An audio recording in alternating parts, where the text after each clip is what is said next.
দেখতেই পাচ্ছেন মজার মজার খাবার। তো মেহেরপুরের আমাদের দ্বিতীয় দিনের ব্লগ, সবাইকে ওয়েলকাম করছি আমার নতুন আরেকটি ব্লগে। হ্যালো এভরিওয়ান, আসসালামু আলাইকুম। আশা করি সবাই ভালো আছেন। তো পরের দিন সকালে উঠে দেখি আন্টি হচ্ছে পরোটা বানাচ্ছে, তাই একটু ভিডিও করে নিলাম। তেলে ভাজে, এটা অন্ধকার ছিল মনে হয়, তাই এটা আসেনি। এদিকে আন্টির মেয়ে আমাদের জন্য সকালের চা নাস্তা রেডি করে নিয়েছে।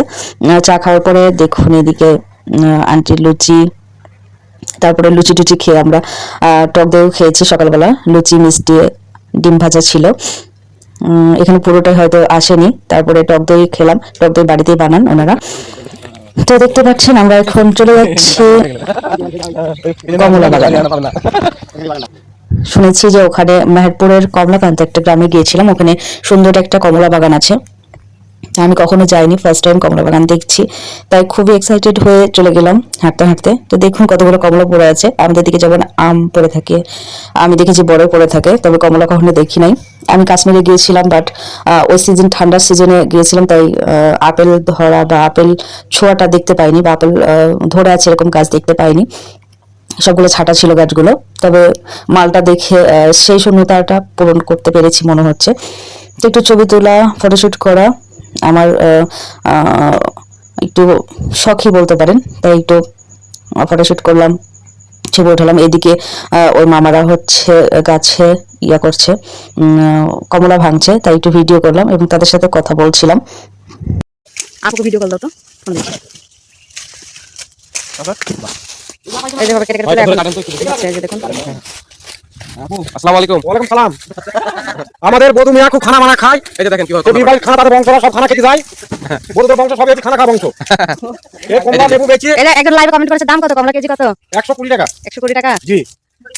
টাটকা একেবারে, মানে গাছ থেকে পাড়া কমলা 120 টাকা দাম। কে নিতে চাইলে তাড়াতাড়ি চলে আসতে পারেন। মনে প্রচুর এদিকে ঘুরো, এদিকে ঘুরো। মিষ্টি খেয়ে দেখতে পারো। নাও। এই যে দেখেন মন দেখেন। এই যে আপনারা এটা খেয়ে দেখেন দিনি। কে দেখো, কে দেখো। আচ্ছা, একটা ছেড়ে দাও। ও তুমি দাও। আচ্ছা দেখি কেমন লাগে। আচ্ছা, ওরা কলা মিষ্টি হবে। না না না, আগে দেখি যে ওরা বাগান থেকে আসলে সেল করে কিনা। এটা তো করছে না, ক্যারেট করে পাঠাচ্ছে। আর অরিজিনাল মালিক এখানে কথা বলে দেখি। এই জায়গাটার নাম কি? রাধাকান্তপুর। রাধাকান্তপুর? জি, মেহেরপুরের রাধাকান্তপুর। মেহেরপুর রাধাকান্তপুর। চলো আবার কে নিতে চান? এই কমলা কেমন লাগছে বলো না তো। এটা হচ্ছে রাধাকান্তপুর কমলা বাগান। অনেক মোটামুটি মিষ্টি আছে। থ্যাংক ইউ এতগুলো কমলা দেওয়ার জন্য। মিষ্টি আছে, ওয়েলকাম। আমাকে অনেকগুলো কমলা দিয়েছিল খেতে, তো এখানে আমরা কমলা নিব, তাই বড়গুলো বেছে দিচ্ছে, ওজন করে দিবে, তাই তো আমরা কমলা নিয়ে চলে যাচ্ছি। এর মধ্যে রাস্তায় দেখছি এখানে তামাক গাছ, এখানে মেহেরপুরে তামাক উৎপন্ন হয় ভালো। এখানে আমরা কমলা নিয়ে চলে যাচ্ছি, 10 কেজি কমলা আছে, ওনাদেরই ক্যারেট পরে দিয়ে যাবে, তাই নিয়ে যাচ্ছি। আর ফাইনালি যে আমাকে যে থোকাগুলো দিয়েছিল সেটা আমি বেঁধে ঝোলায় রাখছিলাম, বাসায় নিয়ে আসবো। তাই আমরা সকালে বাগানে গিয়েছিলাম, তো বাগান থেকে এসে 10টা সাড়ে 10টা বাজে মেবি। তো আন্টি বলছে ভাত খেতে হবে, সকালে যেহেতু খাইনি, সকালে পরোটাও করেছিল, তো ওনাদের দিকে সকালে মেবি ভাত খাওয়ার নিয়ম আছে, তাই 10টার দিকে ডিম ভাত, আলু ভাজি, ডাল খেয়ে নিলাম। পরে আন্টি এখানে গোয়ালের দুধ দুইছিল, 2টা গরু আছিল। এই যে এখানে 10 কেজি কমলা নেওয়ার পরে ব্যাগে একটা দেখলেন, ওখানে আরো 5 কেজি নেওয়া হয়েছে কমলা পরে গিয়ে। তো আন্টি দুধ দেওয়ার পরে অনেকে দুধ নিতে আসছিল, যেহেতু 10-12 কেজি করে দুধ হয়, তাই অনেকে 1 পোয়া 1/2 কেজি করে নিতে আসছিল। দেন দুপুরের খাবার রেডি, প্রায় 1:30 বাজছিল নামাজের পর। পোলাও, ডিম পোচ, ডাল আর খাসির মাংস ছিল।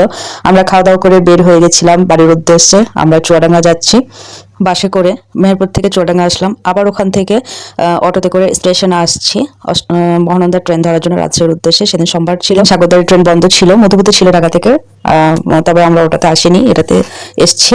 তো রাত্রের উদ্দেশ্যে সবাই ভালো থাকবেন, টাটা।